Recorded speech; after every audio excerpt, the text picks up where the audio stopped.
Hello everyone. MKS में आपका बहुत बहुत स्वागत है। आज के इस वीडियो में हम डिस्कस करने वाले हैं बॉटनी प्रैक्टिस क्वेश्चन, वनस्पति विज्ञान के प्रैक्टिस क्वेश्चन, जो कि आपके एग्जाम के पॉइंट ऑफ व्यू से बहुत ही इंपॉर्टेंट रहने वाले हैं। ये क्वेश्चन आपको डायरेक्ट एग्जाम में भी देखने को मिल सकते हैं या फिर इससे रिलेटेड क्वेश्चन आपको देखने को मिल जाएंगे। तो चलिए शुरू करते हैं। पहला क्वेश्चन है कि निम्न में से कौन सा पादप उब्बेलिंगाश्रयी है?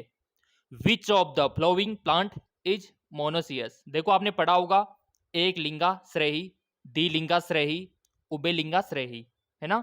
11th और 12th आप पढ़ के आए हो तो थोड़ा आइडिया आपको होगा। तो पहले आपको आंसर देना है, फिर मैं आपको बताने वाला हूं। तो ऑप्शन है केरिया पपैया, कारा, मार्केसिया, पॉलीमार्पा, साइकस, सरनेलिस। बताइए कौन सा ऑप्शन सही है। तो देखो इसका राइट ऑप्शन होगा ऑप्शन 2 यानी कि कारा। यहां पर देखो कारा क्या है, आपका उबे लिंगाश्रायी है। क्लियर। और कारा तो आपने देखा होगा, कुछ इस प्रकार का दिखाई देता है कारा प्लांट्स, तो ये उबे लिंगाश्रायी होता है। क्लियर। चलिए बढ़ते आगे की ओर। परिपक्व अवस्था में एक प्रारूपी आवर्तबीजी भ्रूणकोष निम्न में से कौन सा होता है? ए typical angiosperm embryo sac at maturity. बहुत ही अच्छा क्वेश्चन है और ये आप पढ़कर आए हो बायोलॉजी में, तो आपको तो आंसर आना चाहिए। लेकिन यहाँ पर ऑप्शन देखो कंफ्यूजन वाले हैं। 8 न्यूक्लिएट यानी कि 8 केंद्रीय और 7 कोशिकीय, 7 केंद्रीय 8 कोशिकीय, 7 केंद्रीय 7 कोशिकीय, 8 केंद्रीय 8 कोशिकीय। तो इस प्रकार के ऑप्शन आपको वहां पर मिलेगा। तो दिमाग पूरा यहाँ पर आपको फोकस करना है, तभी जाके आंसर आप कर पाओगे।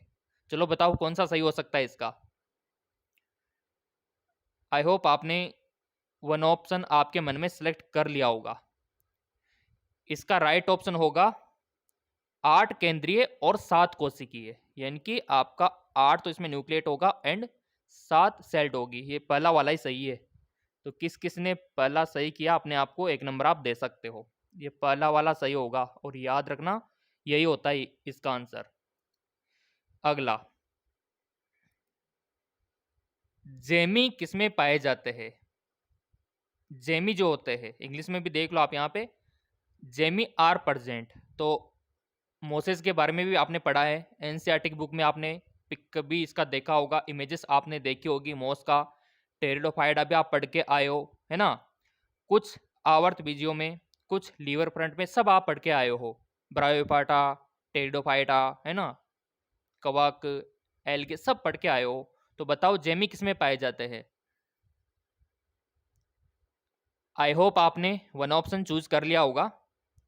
तो जेमी पाए जाते आपके लीवर व्रंट में, जो कुछ लीवर व्रंट होते हैं, सभी में नहीं, कुछ लीवर व्रंट में। तो ये ऑप्शन डी इसका होगा, कुछ लीवर व्रंट। ऑप्शन 4 सम लीवर वर्ट। तो लीवर वर्ट तो आपने देखा होगा, नहीं देखा है तो चलो मैं आपको दिखा देता हूं। ये इस प्रकार का होता है लीवर व्रट, आप देख रहे हो ना, ये इस प्रकार का। तो जेमी इसी में पाए जाते हैं, देख लो आप ये जेमी। तो बेसिकली लीवर वर्ट आपको याद रखना है। क्लियर। बढ़ते आगे की ओर। यहां पर मेंशन है कि जब गुणसूत्र बिंदु गुणसूत्र की दो बराबर भुजाओं के मध्य में स्थित होता है तब यह क्या कहलाता है? बताइए। मेटासेंट्रिक, टीलोसेंट्रिक, सब मेटासेंट्रिक या फिर एक्रोसेंट्रिक? तो देखिए ये टॉपिक बहुत इंपॉर्टेंट है, 100% लिख के रख लो आप। क्वेश्चन बनता है बनता है, आप किसी भी प्रकार का एग्जाम दो, चाहे नीट का दो, चाहे आप पैरामेडिकल का दो, फार्मेसी का दो, नर्सिंग का दो, यहां से क्वेश्चन बनता है इस टॉपिक से। आई होप आपने आंसर देने का प्रयत्न किया होगा। तो इसका राइट ऑप्शन होगा मेटासेंट्रिक, मध्य केंद्रीय। भाई देखो जब गुणसूत्र की दो बराबर भुजाओं के मध्य में स्थित होता है तो वो मेटासेंट्रिक यानी कि मध्य केंद्री, ये वाला इसका राइट ऑप्शन होगा। अगर आपने भी यही बताया है तो अपने आप को नंबर आप दे सकते हो। चलिए बढ़ते हैं अगले क्वेश्चन की ओर। अगला है यहाँ पे कि निम्न में से अर्धसूत्री विभाजन की किस अवस्था में गुणसूत्र बिंदु का विभाजन होता है? Which of the flowing stage of meiosis involve division of centromere. तो देखो यहां पर मध्यावस्था फर्स्ट, जिसको आप मेटाफेज बोलते हो इंग्लिश में, metaphase second, anaphase second, telophase second. तो बताइए अर्धसूत्री विभाजन की किस अवस्था में गुणसूत्र का विभाजन होता है, गुणसूत्र बिंदु का विभाजन होता है? ये 4 फेज आपको यहां पर दे दिया ऑप्शन में। कर लिया सिलेक्ट? आपके मन में करो एक ऑप्शन सही। ठीक है चलो, तो इसका राइट ऑप्शन होगा एनाफेज सेकंड। तो एनाफेज सेकंड में होता ही है गुणसूत्र बिंदु का विभाजन। याद रखना चाहो तो आप लिख सकते हो नोटबुक में, इंपॉर्टेंट है देखो। और यहां से क्वेश्चन बनता है मियोसिस हो गया आपका, है ना, माइटोसिस हो गया। अगला क्वेश्चन, सारगम में CO2 स्थलीकरण में पहला अस्थायी उत्पाद क्या है? The first stable product of CO2 fixation in sorghum. तो 4 ऑप्शन है यहाँ पे। पायरुविक एसिड, ऑक्जेलिक, जिसको आप ऑक्सो एसिटिक अम्ल बोलते हो, ठीक है, सक्सनिक अम्ल आपने पढ़ रखा है, फास्फोग्लिसरिक अम्ल। तो इनमें से कौन सा ऑप्शन सही होगा?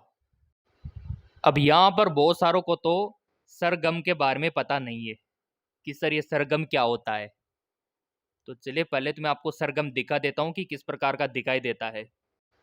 जैसा कि आप यहाँ पर देख पा रहे होंगे, इस प्रकार का रहता है आपका सरगम। आई होप आपने देखा होगा। जो आप में से जो विद्यार्थी किसान परिवार के बैकग्राउंड के होंगे उनको तो पता है। ये इस प्रकार का मक्का के सीजन में लगता है ना, जिसको आप ज्वार भी बोलते हो, है ना, ये इस प्रकार का रहता है आपका सरगम। तो इनकी बात यहाँ पर हो रही है। और इनका देखो, इनका आटा भी बनता है, रोटी भी बनती है ना, ज्वार की। तो ये होता है आपका सरगम। तो चलो अब बताओ इसका आंसर क्या होगा।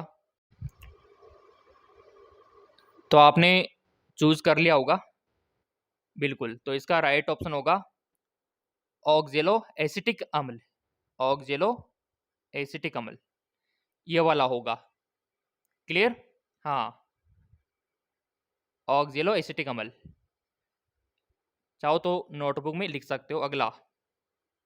अगला यहाँ पर कि निम्न में से कौन सा कारक एक समष्टि फाउंडर प्रभाव उत्पन्न करता है? The factor that lead to founder effect in a population. 4 option है। नेचुरल सिलेक्शन, जेनेटिक रिकॉम्बिनेशन, आपका जो म्यूटेशन उत्परिवर्तन, जेनेटिक ड्रिफ्ट, अनुवांशिक विचलन। तो इसका राइट ऑप्शन हो जाएगा आपका अनुवांशिक विचलन, जेनेटिक ड्रिफ्ट। ये ऑप्शन 4 इसका राइट ऑप्शन होगा। अगर आपने भी यही किया था आपके मन में तो 1 नंबर आप दे सकते हो। क्लियर? बढ़ते आगे की ओर। क्वेश्चन है, अंतरजातीय परजीविता को किस प्रकार निरूपित किया जा सकता है? बताइए। एनालिज्म कैन बी रिप्रेजेंट अंतरजातीय परजीविता को। स्पीसीज ए नेगेटिव, स्पीसीज बी आपका 0 कर रखा है, जाति ए पॉजिटिव, जाति बी भी पॉजिटिव, या दोनों नेगेटिव, या एक पॉजिटिव एक 0। बताइए अंतरजीविता परजीविता को किस प्रकार निरूपित किया जा सकता है? आपके मन में सेलेक्ट कर लिया होगा आपने, क्योंकि देखो इससे क्या होगा, आपकी प्रैक्टिस अच्छी होगी कि हाँ हमको पहले पता था या नहीं था, वो आप समझ जाओगे, है ना, और दूसरों को पता भी नहीं लगेगा, खुद का एनालिसिस हो जाएगा। तो देखिए इसका राइट ऑप्शन होगा, इसमें क्या होता है बेसिकली, जो स्पीसीज जाति जो होती है ना, वो ए तो इसमें नेगेटिव होती है और इस चीज बी इसमें नेगेटिव होती है, तो यहाँ पर जीरो होती है, ठीक है। यानी कि ए तो इसमें नेगेटिव होना चाहिए, बी जीरो होना चाहिए। तो ये तो ऑप्शन पहले में दे दिया इसने, तो अच्छी बात है ना। तो आपने भी पहला ही चूज किया है तो अपने आप को 1 नंबर दे सकते हो। क्लियर। अगला क्वेश्चन है कि कार्बन, नाइट्रोजन, फास्फोरस और कैल्शियम जैसे पोषकों की मृदा में मात्रा किसी दिए गए समय में कैसे संदर्भित की जाती है। The amount of nutrient such as carbon, nitrogen, phosphorus and calcium present in the soil at any given time। चरम अवस्था, चरम समुदाय, अस्थायी अवस्था, अस्थायी फसल, बताइए।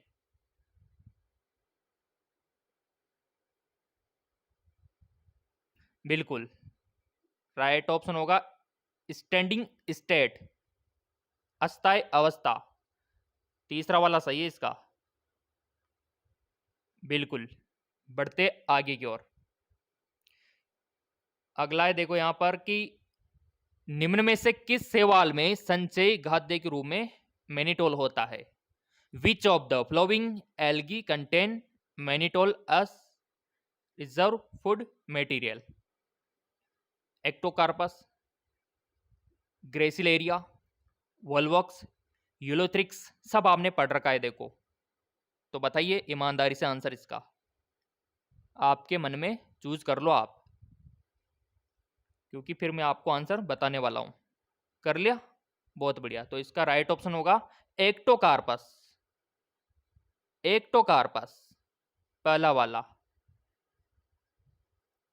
तो इसमें होता है मैनिटोल, ठीक है। अगला क्वेश्चन, प्रकृति में अंतराजातीय प्रतिस्पर्धा के बावजूद प्रतिस्पर्धा करने वाली जातियों ने अपनी उत्तरजीविता के लिए कौन सी विधि का विकास किया होगा।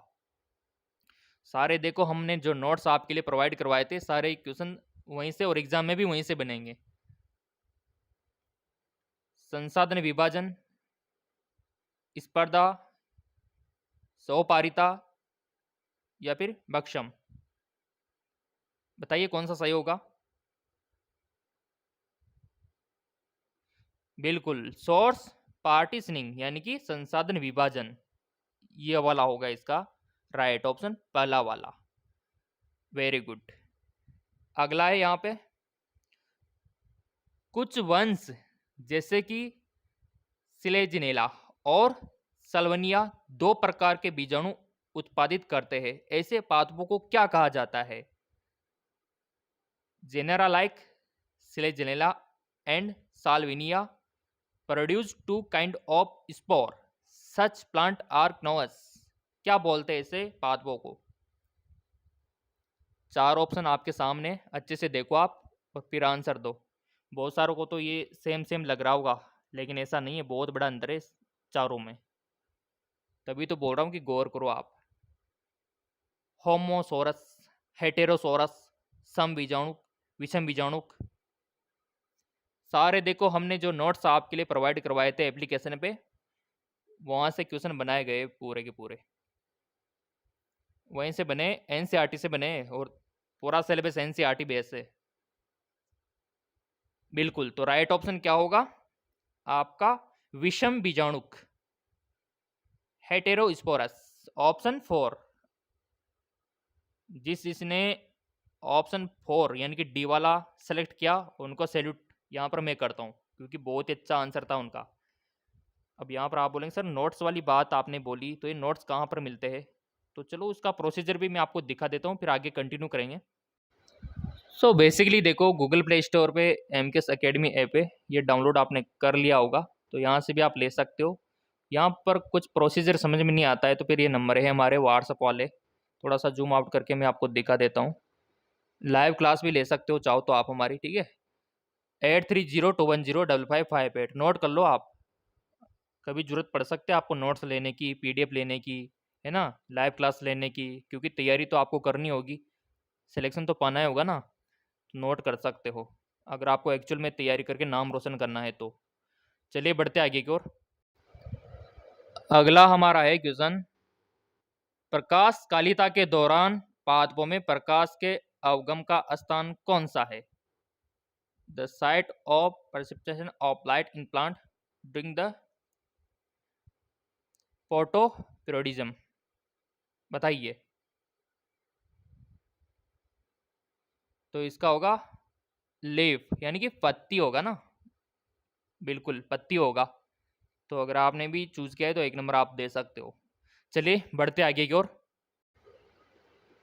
क्वेश्चन है आपका कि जेल पर रखे एथिडियम ब्रोमाइड से अभिरंजित डीएनए रज्जुकों को जब यूवी विकिरण के अंतर्गत देखा जाता है तब वह कैसा दिखाई देते हैं?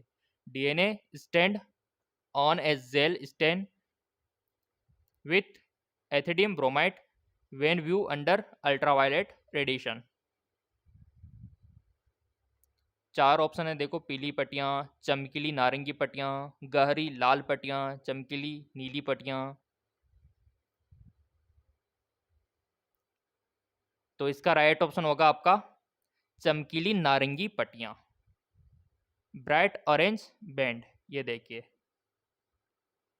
क्लियर? बढ़ते आगे की ओर। एक पादप के परागकोश में परागकणों के एक भिन्न पादप के वर्तिकाग्र पर हस्तांतरण के लिए कौन सा शब्द प्रयुक्त होता है जिसमें परागकण के दौरान वर्तिकाग्र पर आनुवांशिक रूप से भिन्न प्रकार के परागकण लाए जाते हैं? बताइए। बहुत अच्छा क्वेश्चन है देखो, और आशा करते हैं कि आपने कर भी दिया होगा इसको। तो देखिए, पर निषेचन जेनोगमी इसका राइट ऑप्शन होगा। अगर ईमानदारी से आपने भी यही किया था तो नंबर दे लो 1। अगला है फिर यहाँ पर बहुत ही प्यारा क्वेश्चन है देखो, निम्न में से कौन से शैवाल केराजिन उत्पन्न करते हैं? देखो शैवाल से क्वेश्चन बनता है, कौन सा शैवाल क्या उत्पन्न करता है सबको नोट डाउन कर लेना आप। और वैसे भी अगर आपने चैनल को सब्सक्राइब कर रखा है, बेल आइकन पर प्रेस कर रखा है, तो अलग से शैवाल के टॉप एमसीक्यूज भी आपको मिल जाएंगे, क्योंकि सारे एमसीक्यूज उपलब्ध हम करवाएंगे आपको, जितने भी टॉपिक है ना उसके ऊपर। विच of the following algae produce आपका जो केराजिन है? बताइए। हरित शैवाल, भूरे शैवाल, लाल शैवाल, नील हरित शैवाल, कौन सा सही है आंसर? कौन सा शैवाल है जो केराजिन उत्पन्न करता है, प्रोड्यूस करता है केराजिन? तो वो है आपका रेड एल्गे, आपका लाल शैवाल। रेड एल्गे होता है, लिख लो, नोट कर लो, जो केराजिन उत्पन्न करता है। तो यहां पर अगर आपने इसी को चूज किया है तो 1 नंबर दे सकते हो ईमानदारी के। बढ़ते आगे की ओर। समीकरण GPP minus R equal to NPP में आर किसे निरूपित करता है? In the equation GPP minus R equal to NPP में आर किसको रिप्रेजेंट करता है? और ये इक्वेशन आपने देखी होगी आपके एनसीईआरटी बुक में या फिर हमारे नोट्स में। तो बताओ आंसर, सोच लिया? तो देखो, आर जो रिप्रेजेंट करता है ना, वो रेस्पिरेशन लॉसेस को करता है, रेस्पिरेशन लॉसेस, श्वसन हानि को। बढ़ते आगे की ओर। द्विसंधि पुंकेसर किसमें पाए जाते हैं? द्विसंधि पुंकेसर किसमें पाए जाते हैं? हाँ हाँ, द्विसंधि पुंकेसर किसमें पाए जाते हैं? बिल्कुल पिज में, मटर में, मटर में पाए जाते हैं, तभी तो मेंडल ने मटर को ही चुना। पढ़ा था ना आपने, बचपन से पढ़ते आ रहे हो। अगला क्वेश्चन, रोग को ठीक करने के लिए जीन प्रवर्धन करते हुए एक जीन को लक्ष्य किया जाता है, तब वह प्रक्रिया क्या कहलाती है? When gene targeting involving gene amplification is attempt in a individual tissue to treat disease। तो राइट ऑप्शन होगा आपका जीन थेरेपी,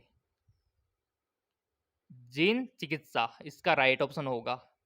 तो इस प्रकार के क्वेश्चन आपको डायरेक्ट एग्जाम में देखने को मिल जाते हैं। तो प्रैक्टिस क्वेश्चन करने से आपकी प्रैक्टिस भी होती है, आपको याद भी होता है, आपका कॉन्फिडेंस लेवल भी बढ़ता है।